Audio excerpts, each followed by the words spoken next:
Welcome to the Peter Joe Podcast, where we talk about everything from life and mental health to entertainment and past and current events. Thank you for joining us. Let's begin, my fellow Peters.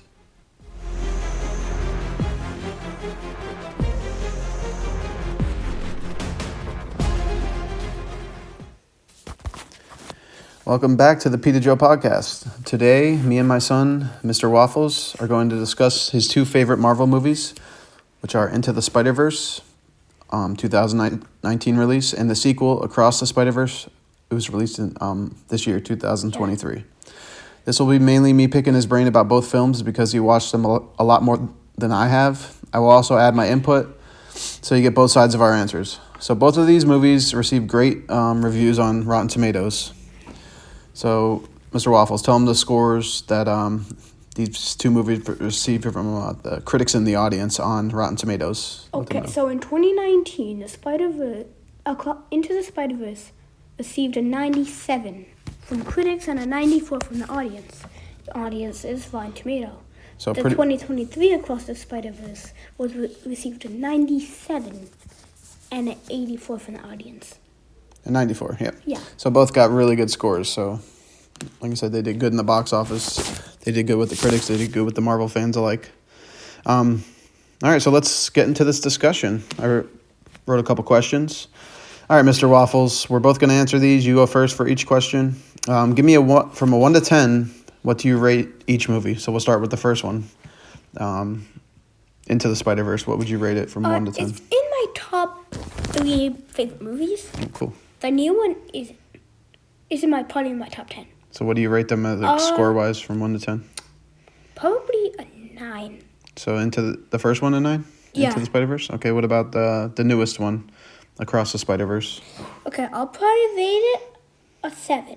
Only because it was very hard to follow through. Yeah, it was a little confusing with the timeline and all that. And what Spider-Man belongs where and all that. Okay. Especially the very end of the second I'm surprised. I thought you would give it higher than a 7, but... Okay, I'm going to give the first one, the 2019 one, I'm going to give it an 8.5, and the second one a 9. I think they improved a little bit. What's the reason that you think they improved? I think it was I like the artwork in the second one. I thought the tones were pretty cool. It seemed like Miles Morales' tones were a little lighter in color, and then when you see... Gwen? What's the chick's name? Gwen. Yeah, when you see Gwen, it's more darker. I have to turn down my volume on my computer here real quick. Yeah, so I like the new one slightly better. They're amazing films. They're some of the best Marvel films. I wish they were part of the Marvel universe, but they're not. All right, so next question. So obviously you like the first one better. Mm-hmm. Why did you like that one better? I want to say that it's more realistic. Like, you could tell that bruises, scrapes, they were in both of them. But it was just easier to follow through in the first one. It wasn't like 10,000 Spider-Mans. There was like Miles, Gwen, and like 3 others. Peter Parker, right? Yeah, I get that. It's definitely easier to understand, easier to follow. So I'll say, I already said why I like the second one better, so skip that part for me. So which one had the better story, like the better overall story? Oh, okay, you go first. I'm still thinking. Yeah, I think the second one did. The only thing I didn't like about the second one, story-wise, is it ended on a cliffhanger. Like, you were all excited. So did the first one. Yeah, but not as much. But this one, like, really left you like, oh my God, I have to wait for the third one? Like, which is good for the movie because it gets people excited. Yeah, but like, the second one took... Yeah, so 4 years? Yeah, probably. Yeah, 4 years in between, so who knows when this next one's going to come out. But I do believe I read somewhere 2025, so maybe close to 2 years away, which makes sense. It takes forever for them to make these movies because the animation. Have to get the smallest pixels to make it comic-like, I guess. Yeah, it's the animation's crazy in it. I can see why it takes so long. But hey, 2 years isn't bad compared to the first one, which was 4. All right, so as far as the animation, to me, the art style definitely differs from the first one to the second one. Both are very much of a comic style animation, but part two definitely played more on the color tones for each character. So, Mr. Waffles, which film really delivered on the art style? Like, which art style did you like better? The first one, where it was like, it seemed, what was it, like more red and blue colors? Like, Yeah. Yeah. Or the second one, where they The second one was swapped more it. vivid. Yeah. I might say the second one Okay. because however they feel, the background and the hair color, all that changes. Yeah, Like an instant. Yeah, it kind of goes by their feelings, like how they're feeling that moment in the movie. If it's tense or they're mad, it changes to red, orange. Yeah, I like darker too. Okay. Yeah, I agree. The second one definitely did better with the art. Plus, they had the first one as the example. So they bounced it off that and made it even better, I think. Yeah, that's the best part of the movie, honestly. To me, was the art style. All right, so soundtrack. I know we both love both of the soundtracks for the movies. They're great. A lot of good hip hop in there. It's like melodic music. They really fit most of the scenes and the vibe of the movie. Mm-hmm. But if you could pick one of them, which soundtrack do you like better? The first one or the second one? I'm thinking the first one. Yeah. They have a Skid of the Dark by XXXTentacion Yeah, and a that one's bunch cool. of others. That was like a big song back then. Wasn't there a Post Malone one too, I think? Or Lil Wayne, maybe, in the first one? There was a Lil Wayne, right? Yeah, and a Post Malone. I'm not scared, right? Yeah, that's what I said. Oh, okay, yeah. Yeah, I gotta agree the first one, but both are amazing in their own right. They like I said, the flow of the songs go perfect with the movie, and they just did a great job choosing the artists and where to put the songs in the movie. It was almost like I don't want to say what do you call it? Like a musical. It wasn't like a musical, but like the musical parts were perfect, you know. Okay, all right. So both movies kept the three main characters: Miles Morales, Gwen Stacy or Spider-Gwen, and the original Peter Parker. The newest movie added tons of characters and hundreds of multiversal versions of Spider-Man. So what movie do you think had the better characters, like the better arc of the characters? A lot of people say that the second one it was way more characters, but I like the first one. It wasn't too many. It was like probably like 5 or 6, including The bad like the main guys, right? two, like Kingpin. I feel like he didn't die in any of them. Yeah, they left it open so he could return, kind of. Yeah, I'm thinking in 3 because in the very end of 2 it says to be continued, Right. like most comics do. Yeah, that's true. Okay. Yeah, I mean, I love the new Spider-Man versions in this one. So I got to go with the newer one just because they had so many different like Easter egg characters and different versions. But it was like a mind overload though, seeing all them basically within 3 minutes of the movie, you know. They were all bunched in together, not really separate. I did like the dude that plays Spot? yeah. The Spot. He was a great character. I really liked the hippie Spider-Man.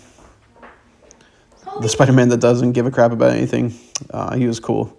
The pregnant Spider-Woman was kind of cool too. But yeah, I really like seeing like the Spider-Man from the video games inside of the movie. Just a lot of really cool characters in this movie. And they all fit into the story. Like, you had to show all these different Spider-Man characters. And it left it really open for the third one, like which Spider-Man characters are going to return. I love I think his name was Miguel. He was a good Spider-Man, but he's kind of bad at the same time. He's trying to stop Miles Morales from disrupting the timeline, which you can't really fault him for. He's trying to save the day, basically, and making sure Miles doesn't do some stupid stuff and ruin the whole multiverse, ruin the main line. But, yeah, I definitely think the characters in the second one. You think the first one I'm going to say the second one. So, Mr. Waffles, we're going to go into another question. With the way the second movie ended, we know there's going to be a third movie for a trilogy, unless something crazy happens. But they left it super wide open. What are you looking forward to in the third adaptation, the third movie? Do you have really high hopes, or are you trying to keep your hopes to a minimum? Like, what are you looking for in the third one? I'm thinking it's gonna be more, like, not as many fight scenes like the first one. Right. I like the first one. Another reason is because there wasn't as many fight scenes. Yeah. But it was more calm and. Yeah, more of a story. Yeah. Yeah. And then 2 was just like fighting. So is there a character you want to see return to the third one? Like anybody from the first one or the second? I said Kingpin before. Yeah. But I'm thinking that. I'm trying to think. It'd be cool to see like a Venom version. That'd be cool. Yeah. In the third one. Since they have the game, with Miles, the second Miles one. Yeah. I think, is it Kingpin probably gonna be a character? Yeah, I could see him returning. Because they didn't even mention him in the second one, which is kind of weird. Like, he was the main bad guy in the first one, and then all of a sudden, he's not there. Well, it's just his kind of army. Yeah. But they never showed him. It'd be cool to see, like, a version of Doc Ock or the Green Goblin, too. That'd be cool. The Green Goblin, I think him and the girl version of Doc Ock was in the first one. Yeah. Or they had the old Vulture in this one, in the second movie, but, like, the newer Vulture would be cool, too. Yeah.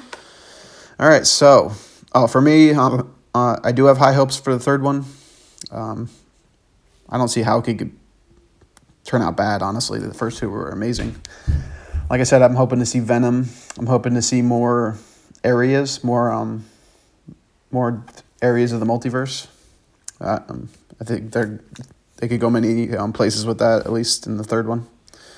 And I'd like to see if the story actually ends on the third one, or if they're going to keep going. That's the cool thing about animation. You can just keep it going more than an actual live action. All right, this is the last question. What do you think the other Marvel movies could or should learn from these Spider-Verse movies? Good or bad? Like, what should they learn to do or not to do? I'm thinking good because near like a little right before the train fight in the second one, I was thinking that you know how like it showed in the first one it was Miles' story and now it's Gwen, so I'm thinking they should do that with some of the other extra characters. Yeah, I'd like to see the backstory of Hobie. Oh, was it Miguel? Who's the Miguel? Yeah. Yeah, Miguel. I think so. How he became, like, not evil, but he's very angry. He's a very angry character. And he had a family before. They say that in the second one. So I'd love to see his backstory, see what happened with him, why he's so angry now.